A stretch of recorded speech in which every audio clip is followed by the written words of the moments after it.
Good evening. As you are probably all aware, and the entire world is aware, we're in the middle of another trying time.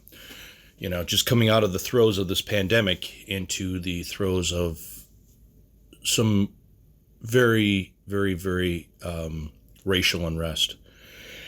And sadly, rightfully so, something that should have been handled a long time ago. And I was out with some friends a couple days ago, and they're talking about, well, what do we call them? I mean, they don't like to be called African Americans. They don't like to be called colored. They don't.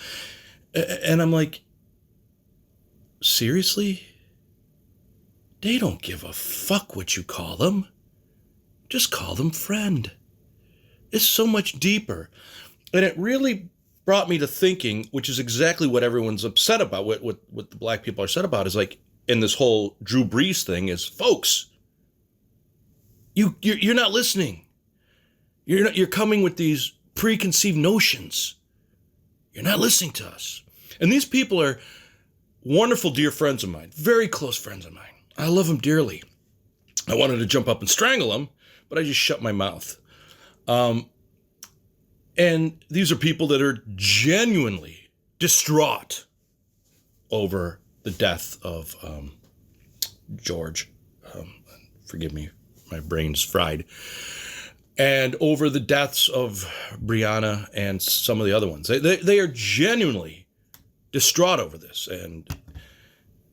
but they're missing the point.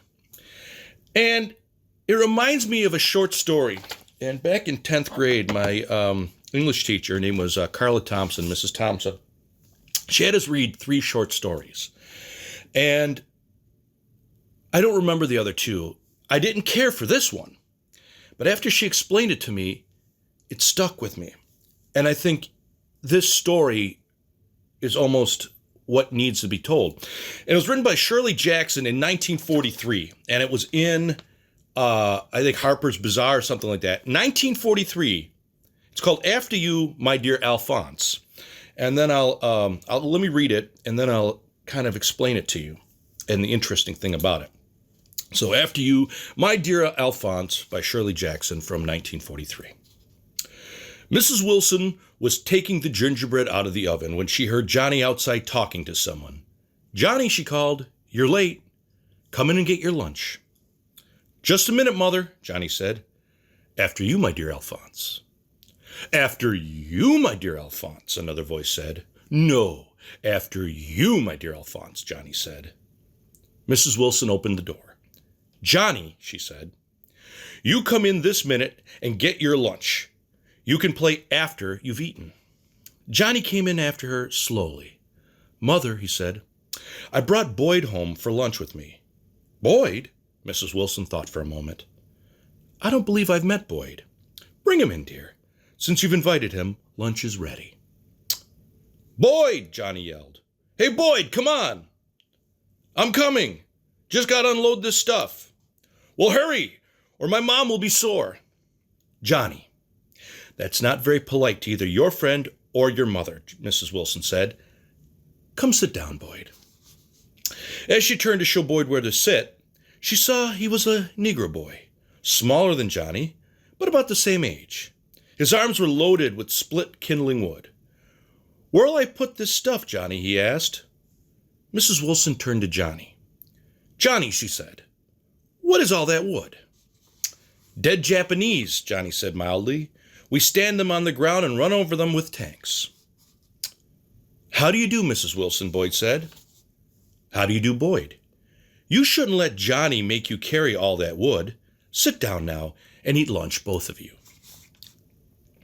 "Why shouldn't he carry the wood, Mother? It's his wood.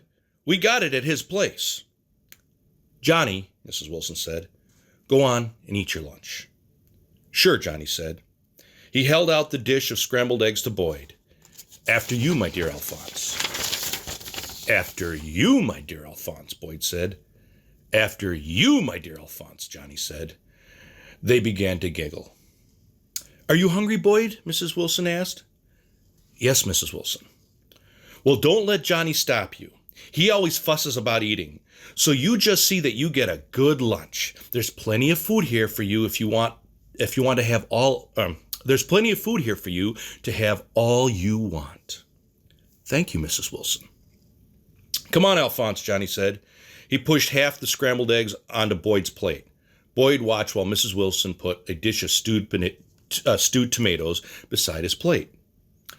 Boyd don't eat tomatoes, do you, Boyd? Johnny said. Doesn't eat tomatoes, Johnny. And just because you don't like them, don't say that about Boyd. Boyd will eat anything. Bet he won't, Johnny said, attacking his scrambled eggs.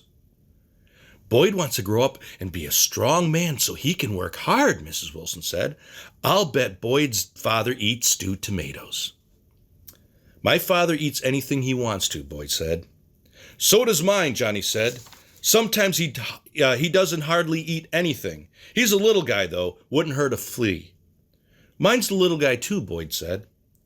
I'll bet he's strong, though, Mrs. Wilson said. She hesitated. Does he work? Sure, Johnny said. Boyd's father works in a factory. There, you see, Mrs. Wilson said. And he certainly has to be strong to do that, all that lifting and carrying at the factory.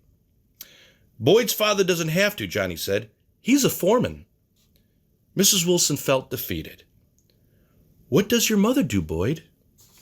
My mother? Boyd was surprised. She takes care of us kids. Oh, she doesn't work then? Why should she? Johnny said through a mouthful of eggs. You don't work. You really don't want any stewed tomatoes, Boyd? No, thank you, Mrs. Wilson, Boyd said. No, thank you, Mrs. Wilson. No, thank you, Mrs. Wilson. No, thank you, Mrs. Wilson, Johnny said. Boyd's sister's going to work, though. She's going to be a teacher. That's a very fine attitude for her, Boyd. Mrs. Wilson restrained an impulse to pat Boyd on the head. I imagine you're all very proud of her. I guess so, Boyd said. What about all your brothers and sisters? I guess all of you want to make just as much of yourselves as you can. There's only me and Jean, Boyd said. I don't know yet what I want to be when I grow up. We're going to be tank drivers, Boyd and me, Johnny said. Zoom! Mrs. Wilson caught Boyd's glass of milk as Johnny's napkin ring suddenly transformed into a tank plowed heavily across the table.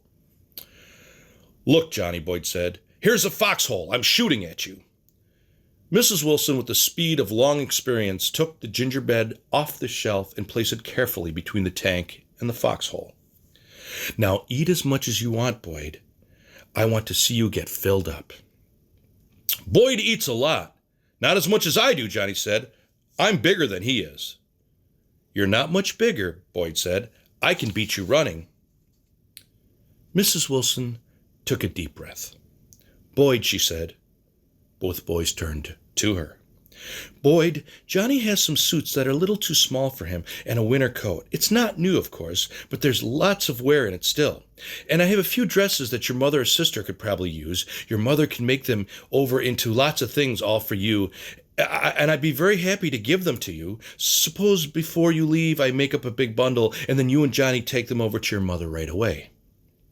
Her voice trailed off as she saw Boyd's puzzled expression. But I have plenty of clothes, thank you, he said. And I don't think my mother knows how to sew very well. And anyway, I guess we buy about everything we need. Thank you very much, though. We don't have time to carry that old stuff around, Mother, Johnny said. We got to play tanks with the kids today. Mrs. Wilson lifted the plate of gingerbread off the table as Boyd was about to take another piece. There are many little boys like you, Boyd, who would be grateful for clothes someone was kind enough to give them.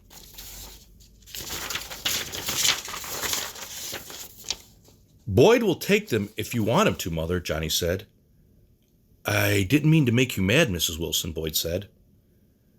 Don't think I'm angry, Boyd. I'm just disappointed in you, that's all. Now let's not say anything more about it. She began clearing the plates off the table, and Johnny took Boyd's hand and pulled him into the door. Pulled him to the door.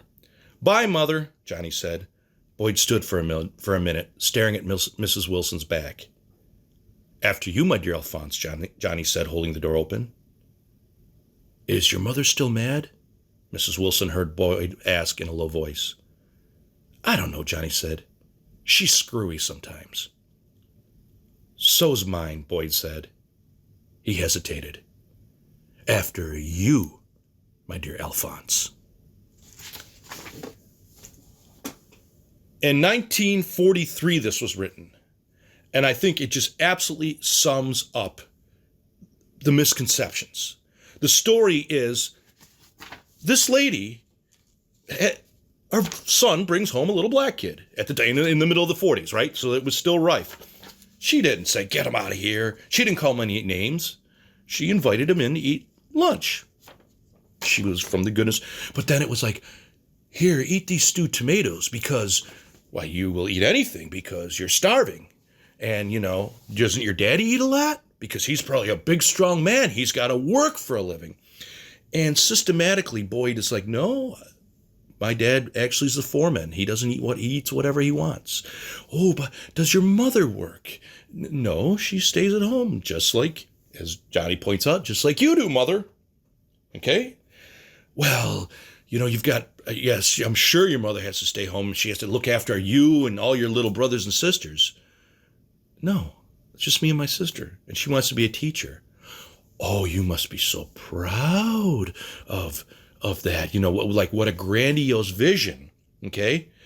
And it goes on and on and on. And at the end, she doesn't throw the kid out, though she takes that gingerbread away in anger, and the only thing the kid wanted to eat, that you offered. Now that he didn't want to take these old clothes, that he didn't want to eat the stewed tomatoes, you take the gingerbread away. And though she doesn't throw the kid out or say anything, she's upset with him because he didn't fit the narrative she had in her head about what this little black boy and his family should be like. And, everyone thinks like, oh, black people were all slaves, and then they went up north and jumped on welfare, and they've been doing this for 150 years, okay? No. 1/4 of all cowboys in the West were black. There were full black towns. They were hardworking people. We never see that in our cowboy and Indian movies, of course, because we're too busy taking the land from the Indians. Bass Reeves was a black marshal who brought to justice 3,000 men. Okay? Bass Reeves, research him. There's tons of history out there that they have done. And we're all like, oh, what do we call them? Oh, don't riot. And that's where, I was listening to Shannon Sharp, and he said something when Drew Brees said, my grandfathers fought in World War II. And Shannon Sharp's like, do you know how many black people fought in World War I? Fought in World War II? Fought in all these wars for the same freedoms your grandfathers fought for. But when your grandfathers came home, they got to enjoy the freedom. And you should research the Harlem Hell Dogs, I think they were called.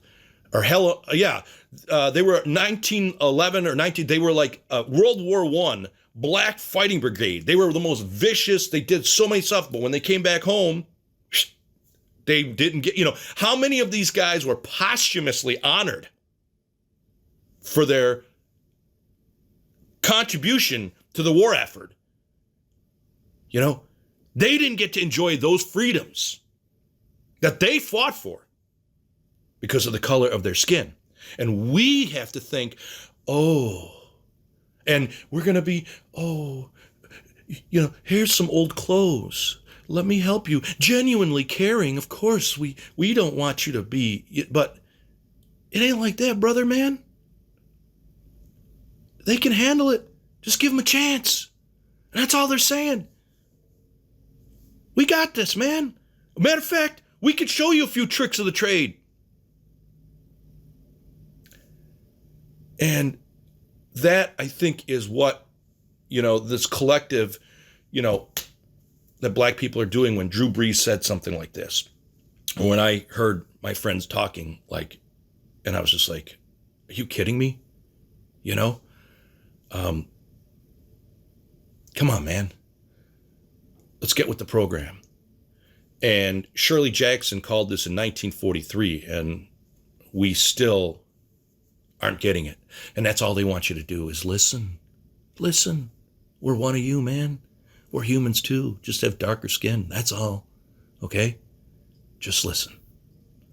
So, things are coming back up now. We're starting to get out there, but, please practice safety in numbers. We haven't beat this pandemic yet. I know a lot of you guys are out there protesting and please wear those masks, man, especially the Black community, which has this disease seems to want to take that out more for whatever reason. It's larger numbers that it has been, so I support you. I'm there for you. I will stand up as I always have, and I'll use my voice as much as I can to help spread the narrative. I kind of made this video for my friends, people that, again, I truly love, people that are very close to me, and people that are genuinely concerned about what happened to George Floyd. So you remembered it now.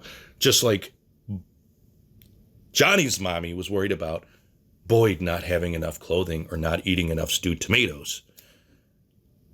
But it ain't like that, man. I don't give a fuck what they call them. Because it ain't the word that hurts. It's the hate behind. Peace, everybody.